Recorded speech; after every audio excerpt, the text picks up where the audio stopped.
ఒక చిన్న ప్రశ్నతో మొదలు పెడతాను. అంటే ఆ, ఒకవేళ మన ఇంట్లో ఒక పెంపుడు కుక్క ఉందనుకుందాం.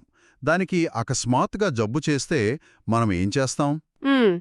ఏమాత్రం ఆలోచించకుండా వెంటనే వెటర్నరీ డాక్టర్ దగ్గరికి తీసుకెళ్తాం కదా. అవును, ఖచ్చితంగా తీసుకెళ్తాం. ఆ డాక్టర్ ఉదయం సాయంత్రం వేయమని ఏవో మందులిస్తాడు. మనం అలారం పెట్టుకుని మరీ ఎంతో శ్రద్ధగా సమయానికి ఆ మందులు ఆ కుక్కకు వేస్తాం. నిజమే. అందులో ఎలాంటి రాజీపడం మనం. కరెక్ట్. కానీ అదే మనకి అనారోగ్యంగా ఉంటేనో? మనం చాలాసార్లు డాక్టర్ దగ్గరకు వెళ్ళడానికి బద్దకిస్తాం. అవునవును. ఒకవేళ వెళ్ళినా కూడా ఆ మందుల కోర్సును సగంలోనే వదిలేస్తాం. సరైన సమయానికి భోజనం చెయ్యం. అసలు మనం పెంపుడు జంతువుల మీద చూపించే శ్రద్ధలో కనీసం సగం కూడా మన మీద మనం ఎందుకు చూపించుకోము? ఇది వినడానికి చాలా ఆశ్చర్యంగా ఉంటుంది కానీ ఏంటంటే మానవ సహజ నైపుణ్యాల్లో దాగి ఉన్న అతిపెద్ద చీకటి కోణం ఇదేనండి. వావ్! అంటే మనం కావాలనే అలా చేస్తామంటారా? ఒక రకంగా అంతే. మన పట్ల మనం ఎందుకు అంత కఠినంగా ఉంటాం అనేది పైపైన ఆలోచిస్తే అర్థం కాదు. దీని వెనుక ఒక లోతైన సైకాలజీ ఉంది. ఖచ్చితంగా. అందుకే ఈనాటి మన ఈ లోతైన విశ్లేషణలో అసలు మనిషి తనను తాను ఎందుకు నిర్లక్ష్యం చేసుకుంటాడు, ఈ జీవితమనే గందరగోళాన్ని ఎలా ఎదుర్కోవాలి అనే విషయాలని చర్చిద్దాం. అవును, ఇది చాలా అవసరమైన టాపిక్. దీనికోసం మనం ప్రముఖ సైకాలజిస్ట్ జార్డన్ పీటర్సన్ రాసిన అత్యంత ప్రసిద్ధ పుస్తకమైన 12 రూల్స్ ఫర్ లైఫ్లోని ముఖ్యమైన అంశాలను తీసుకున్నాం. రైట్. ఈ విశ్లేషణ ముఖ్య ఉద్దేశమేంటంటే, బాహ్య ప్రపంచాన్ని నిందించకుండా మన జీవితాన్ని ఎలా ఒక క్రమంలోకి తీసుకురావాలి అన్నది అర్థం చేసుకోవడం. ఎగ్జాక్ట్లీ. ఈ పుస్తకంలో పీటర్సన్ ఒక ముఖ్యమైన విషయాన్ని చెబుతారు. జీవితమంటేనే ఒక క్యాఓస్ అని. క్యాఓస్ అంటే గందరగోళం. అవును. క్యాఓస్ అంటే కేవలం గది చిందరవందరగా ఉండటం కాదు. అది జీవితంలో ఎప్పుడేం జరుగుతుందో తెలియని ఒక అనిశ్చితి. అంటే ఒక ఉద్యోగం పోవడం లాంటిదా? కరెక్ట్. అకస్మాత్తుగా ఉద్యోగం పోవడం, లేదా ఒక అనారోగ్యం రావడం, ఒక బంధం విడిపోవడం, ఇవన్నీ కేయాస్ కిందకే వస్తాయి. మ్మ్, అర్థమవుతుంది. దీనికి విరుద్ధమైనది ఆర్డర్. అంటే మనకు తెలిసినా మనం నియంత్రించగలిగే ఒక స్థిరమైన నిర్మాణమనమాట. ఈ కేయాస్ నుండి ఆర్డర్ వైపు ప్రయాణించడం ఎలా అనేది మనం వేసే చిన్న చిన్న అడుగులపై ఆధారపడి ఉంటుంది. ఆ అడుగులు ఎక్కడ నుంచి మొదలవుతాయో తెలిస్తే నిజంగా ఆశ్చర్యం వేస్తోంది. ఎందుకంటే జీవితాన్ని మార్చాలి అనగానే ఆహా, మనం ఎక్కడో మనసు లోతుల్లోకి వెళ్ళి ధ్యానాలు చెయ్యాలనుకుంటాం. అవును, చాలామంది అలాగే అనుకుంటారు. కానీ పీటర్సన్ మొదటి సూత్రం మన భౌతిక శరీరంతో, అంటే మన పాశ్చర్తో ప్రారంభమవుతుంది. నిటారుగా భుజాలు వెనక్కి పెట్టి నిలబడటం. పాయింట్. ఇది పైకి చూస్తే ఏదో స్కూల్ పీటీ మాస్టర్ చెప్పే మాటలా అనిపిస్తుంది. కాని దీని వెనక చాలా పెద్ద ఎవల్యూషనరీ బయాలజీ ఉంది కదా. అవునండి.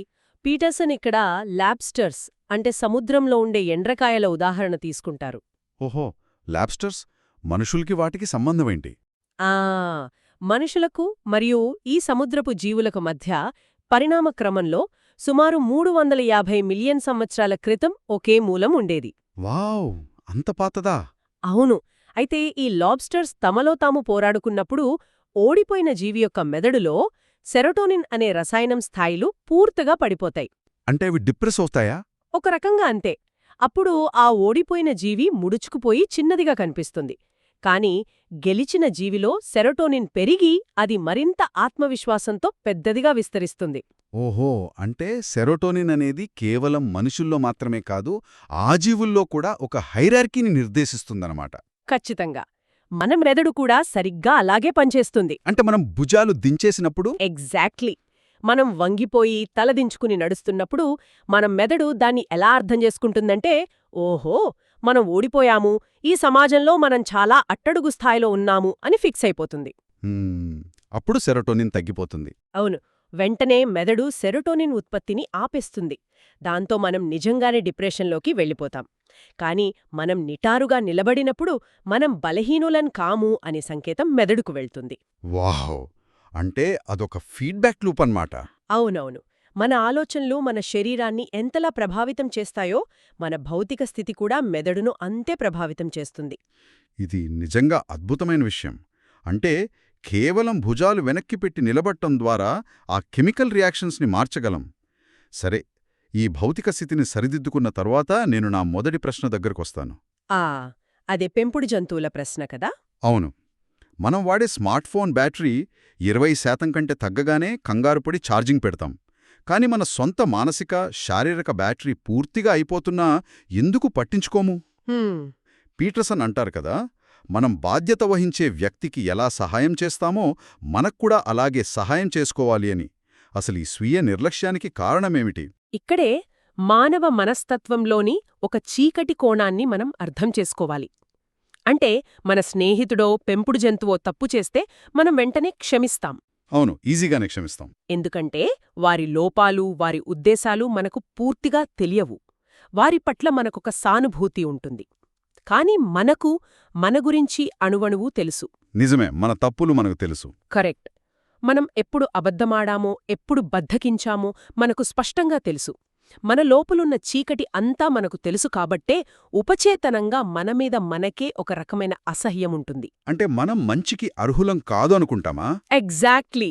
నేనింత చెడ్డవాణ్ణి కదా, నాకెందుకు మంచి జరగాలి అని మన మెదడు నమ్ముతుంది. ఓ మై గాడ్, ఇది చాలా లోతైన పాయింట్. అంటే మనం మందులు వేసుకోవడం మర్చిపోవడం అనేది కేవలం మతిమరుపు కాదు, అదొక సెల్ఫ్ శాబొటాజ్ అన్నమాట. అవును, మనకు మనమే చేసుకునే ద్రోహం. మన లోపాలను మనమే భరించలేక మనల్ని మనం శిక్షించుకుంటున్నాం. మరి దీనికి పరిష్కారమేంటి? అందుకే పీటర్సన్ ఏమంటారంటే, మీలోని చీకటిని, లోపాలను అంగీకరించండి, కాని వాటినే మీ అస్తిత్వంగా మార్చుకోకండి. అంటే ఒక స్నేహితుడిని ఎలా చూసుకుంటామో అలాగే? అవును, మీరొక స్నేహితుడికి ఎలాగైతే ఒక మంచి సలహా ఇస్తారో, మీతో మీరు కూడా అలాగే మాట్లాడుకోవాలి. మిమ్మల్ని మీరు గౌరవించుకోవడం మొదలుపెడితే ఈ ప్రపంచం కూడా మిమ్మల్ని అలాగే చూస్తుంది. ఖచ్చితంగా. ఈ బాధ్యత స్వీకరించడం అనే పాయింట్ దగ్గరే మరో ముఖ్యమైన చర్చ వస్తుంది. మన పట్ల మనం బాధ్యత తీసుకోకుండా బయట ప్రపంచాన్ని విమర్శించడం చాలా సులభం కదా. అబ్బో, చాలా సులభం. అందరూ చేసేదదే కదా. అవును, టీవీ డిబేట్లలో, సోషల్ మీడియాలో చూస్తుంటాం. ప్రభుత్వాన్ని, క్యాపిటలిజాన్ని నిందిస్తూ గంటల తరబడి పోస్టులు పెడుతుంటారు. ఇక్కడే పీటర్సన్ ఒక కఠినమైన మాట అంటారు: ప్రపంచాన్ని విమర్శించే ముందు మీ గదిని శుభ్రం చేసుకోండి అని. అవును, clean your room before you criticise the world. ఇది చాలా పాపులర్ రూల్. దీనర్థమేంటంటే, మన జీవితం పూర్తిగా గందరగోళంగా ఉన్నప్పుడు మనం సమాజాన్ని ఎలా మారుస్తామని కదా పాయింట్. వ్యవస్థలను నిందించటం ద్వారా మనం మన సొంత వైఫల్యాల నుండి పారిపోవడానికి ప్రయత్నిస్తామని ఆయనంటారు. కానీ ఒక చిన్న డౌట్ ఇక్కడ. ఇది వినడానికి ఒక రకమైన ఎస్కేపిజం లాగా లేదా? అంటే సమాజంలో నిజంగానే లోపాలుంటాయి కదా. ఉంటాయి కదా. వర్గ వివక్ష, అవినీతి లాంటివి నిజంగానే ఉన్నాయి. వాటి వల్ల చాలామంది జీవితాలు నాశనమవుతున్నాయి. మరి నీ గదిని నువ్వు శుభ్రం చేసుకో అని చెప్పి ఆ సామాజిక పోరాటాల నుండి ప్రజలను పక్కదోవ పట్టించడం కాదా ఇది? ఇది చాలా సహేతుకమైన ప్రశ్న. కానీ పీటర్సన్ ఉద్దేశం సామాజిక సమస్యలను గాలికొదిలేమని కాదు. మరింకేంటి? ఏంటంటే, ఒక వ్యక్తి తన సొంత జీవితాన్ని చక్కదిద్దుకోలేనప్పుడు అతడు సామాజిక మార్పు కోసం చేసే పోరాటం వెనుక నిజమైన న్యాయం ఉండదు అంటారు. అక్కడ కేవలం ఒక రిసెంట్మెంట్, అంటే ఒక కసి, అసూయ, కోపం మాత్రమే ఉంటాయి. ఓహో, అంటే తన వైఫల్యాలకు వ్యవస్థను బాధ్యుల్ని చేయడం ద్వారా ఒక కృతకమైన శాంతిని పొందుతాడు. ఎగ్జాక్ట్లీ. కాని ఎప్పుడైతే మీరు ముందుగా మీ బాధ్యతలను స్వీకరించి మీ చుట్టూ ఉన్న వాళ్లతో సరిగ్గా మెలుగుతారో అప్పుడు మీలో ఒక నిజమైన సామర్థ్యమొస్తుంది. ఆ సామర్థ్యంతోనే ప్రశ్నించాలన్నమాట. అవును, ఆ క్రమశిక్షణతో మీరు వ్యవస్థను ప్రశ్నించినప్పుడు అది నిర్మాణాత్మకంగా ఉంటుంది. కసిరగిలే వ్యక్తి ప్రపంచాన్ని నాశనం చేయగలడేమో కానీ దాన్ని బాగు చేయలేడు కదా. అర్థమైంది. అంటే ఒక కన్స్ట్రక్టివ్ పద్ధతిలో మార్పు తీసుకురావాలంటే ముందు ఆ సామర్థ్యం మనలో ఉండాలి. అవునవును. ఈ క్రమశిక్షణ అనేది మన స్నేహాల మీద కూడా చాలా ప్రభావం చూపుతుంది కదా. పీటర్సన్ మాటల్లో చెప్పాలంటే, మీకు మంచి జరగాలని కోరుకునే వారితోనే స్నేహం చేయండి. ఇది చాలా ఇంపార్టెంట్ రూల్. ఇది అందరికీ తెలిసిన విషయమే కదా అనిపిస్తోంది. కానీ మనం తరచుగా మనల్ని కిందకి లాగే వ్యక్తులతో ఎందుకు తిరుగుతుంటాం? దీంట్లో 2 సైకలాజికల్ అంశాలున్నాయి. ఒకటి మనలో ఉండే సేవియర్ కాంప్లెక్స్. సేవియర్ కాంప్లెక్స్ అంటే వాళ్ళు పాడైపోతున్నారు, మనం వాళ్లతో ఉండి వాళ్లను ఉద్ధరించాలి అనే ఒక భ్రమ అనమాట. కాని చాలాసార్లు ఇది నిజం కాదు. మునిగిపోతున్న వ్యక్తిని కాపాడటం చాలా కష్టం. వాడు మనల్ని కూడా కిందకి లాగేస్తాడు. అవును, నిజమే. రెండోదేంటి? రెండవది మరింత ప్రమాదకరమైనది. ఏంటంటే, మనకు బద్ధకంగా ఉన్నప్పుడు లేదా మనం మన లక్ష్యాలను చేరుకోవడంలో విఫలమవుతున్నప్పుడు మనకంటే ఘోరంగా ఉన్న వ్యక్తులతో ఉంటే మనకు చాలా కంఫర్టబుల్గా ఉంటుంది. వావ్! అంటే మన బద్ధకానికి వాళ్ళొక సాకుగా మారతారా? ఖచ్చితంగా. చూడు, వాడు నాకంటే చెత్తగా ఉన్నాడు కాబట్టి నేను పర్వాలేదు అని మన అహంకాలాన్ని సంతృప్తిపరుచుకుంటాం. దేవుగా, ఇది ఎంత భయంకరమైన నిజం అసలు. మనం మన వైఫల్యాలను సమర్థించుకోవడానికే అలాంటి స్నేహితులను ఎంచుకుంటామన్నమాట. అవునండి. అందుకే ఎదుగుతున్న వ్యక్తులతో ఉంటే మనం మన తప్పులను ఒప్పుకుని తీరాలి. అదొక సవాల్. ఈ సవాలు గురించే మాట్లాడుతూ పీటర్సన్ సోషల్ మీడియా యుగానికి సరిపోయే ఒక గొప్ప సూత్రాన్ని చెప్పాడు. నిన్న మనం ఎలా ఉన్నామో అనే దానితో ఈరోజు మనల్ని పోల్చుకోవాలి, వేరే వ్యక్తులతో కాదు అని. కరెక్ట్. సోషల్ మీడియాలో ఏంటంటే ప్రతి ఒక్కరూ తమ జీవితంలోని హైలైట్ రీల్ను మాత్రమే ప్రదర్శిస్తారు కదా. అవును, పార్టీలు, సంతోషాలు మాత్రమే చూపిస్తారు. దాన్ని చూసి మనం మన బిహైండ్ ద సీన్స్తో, అంటే మన కష్టాలతో, మన ఫెయిల్యూర్స్తో పోల్చుకుంటాం. ఆ పోలిక అసమంజసం. ఖచ్చితంగా. అందరి టైంలైన్ ఒకలా ఉండదు కదా. అవును. ఒకరికి 20 ఏళ్లకే విజయం రావచ్చు, మరొకరికి 40 ఏళ్లకు రావచ్చు. మీ పోటీదారుడు ఎవరో కాదు, నిన్నటి మీరే. ప్రతిరోజూ కేవలం 1% మిమ్మల్ని మీరు మెరుగుపరుచుకుంటే ఆ కాంపౌండింగ్ ఎఫెక్ట్ జీవితాన్ని ఎక్కడికో తీసుకెళ్తుంది. ఈ మెరుగుపడే క్రమంలో మనం ఎదుర్కొనే అతిపెద్ద సమస్య కమ్యూనికేషన్. అవును. ఇక్కడ ఒక అద్భుతమైన సూత్రం ఉంది: మాట్లాడేటప్పుడు స్పష్టంగా ఉండటం. ఇది ఎంత ముఖ్యమో చెప్పడానికి నేనొక ఉదాహరణ చెప్తాను. మనం డాక్టర్ దగ్గరకు వెళ్ళి నాకు బాలేదు అని చెప్తే డాక్టర్ ఏమైనా చేయగలడా? అస్సలు చేయలేరు కదా. ఎక్కడ నొప్పిగా ఉంది, ఎప్పటినుంచి ఉంది అని మనం ఖచ్చితంగా చెప్పాలి. జీవితంలోని సమస్యలకు కూడా ఈ స్పష్టతే అసలైన రోగ నిర్ధారణ లాంటిది కదా. ఎగ్జాక్ట్లీ. ఒక భార్యాభర్తల మధ్య మనస్పర్ధలు వచ్చాయనుకోండి, నువ్వు ఎప్పుడూ ఇంతే అనో, లేక మన మధ్య ఏదీ సరిగ్గా లేదు అనో అంటారు. ఆ మాటలు చాలా కామన్గా వింటుంటాం. అవును. కాని ఆ ఏదీ సరిగ్గా లేదు అనేది ఒక అస్పష్టమైన పొగమంచులాంటిది. దానికి పరిష్కారం ఉండదు. పీటర్సన్ దాన్ని డ్రాగన్తో పోలుస్తారు. డ్రాగనా? అవును. మీ సమస్యకు ఒక పేరు పెట్టనంతవరకు అది ఒక అదృశ్యమైన భూతంలాగా మిమ్మల్ని భయపెడుతూనే ఉంటుంది. అదే నిన్న రాత్రి నువ్వు ఆ మాట అన్నప్పుడు నాకు బాధేసింది అని స్పష్టంగా నిర్వచిస్తే ఆ భూతం ఒక చిన్న సమస్యగా మారిపోతుంది. వావ్! అంటే పేరు పెట్టగానే ఆ భూతం సైజు తగ్గిపోతుందన్నమాట. దాన్ని సాల్వ్ చేయటం చాలా ఈజీ అవుతుందప్పుడు. ఖచ్చితంగా. మన భయాలకు, సమస్యలకు ఒక ఆకారాన్ని, పేరును ఇవ్వడమే కమ్యూనికేషన్. ఎంత అద్భుతమైన కాన్సెప్ట్ ఇది. అయితే ఈ సవాళ్లను ఎదుర్కోవడం గురించి పిల్లల పెంపకంలో కూడా ఆయన ఒక మాట అంటారు కదా: పిల్లలు స్కేట్బోర్డింగ్ చేస్తున్నప్పుడు వారిని ఇబ్బంది పెట్టకండి అని. అవును. అంటే పిల్లలకు అతి రక్షణ, ఓవర్ ప్రొటెక్షన్ కల్పించడం గురించి ఆయన హెచ్చరిస్తున్నారు. అంటే మనం వాళ్ళని గాజు బుగ్గులో పెంచుతున్నామంటారా? ఒక రకంగా అంతే. వాళ్ళు పడిపోతారేమో అని ప్రతి చిన్న కష్టాన్ని మనమే సాల్వ్ చేసేస్తాం.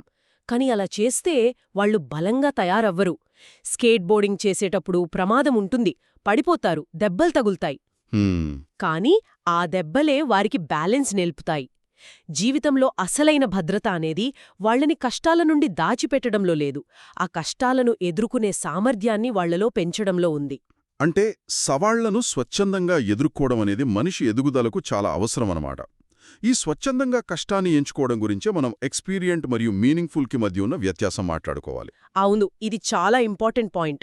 సులభమైన తక్షణ ఉపశమనాన్నిచ్చే పనుల కంటే కష్టమైన అర్థవంతమైన విషయాలను ఎంచుకోండి.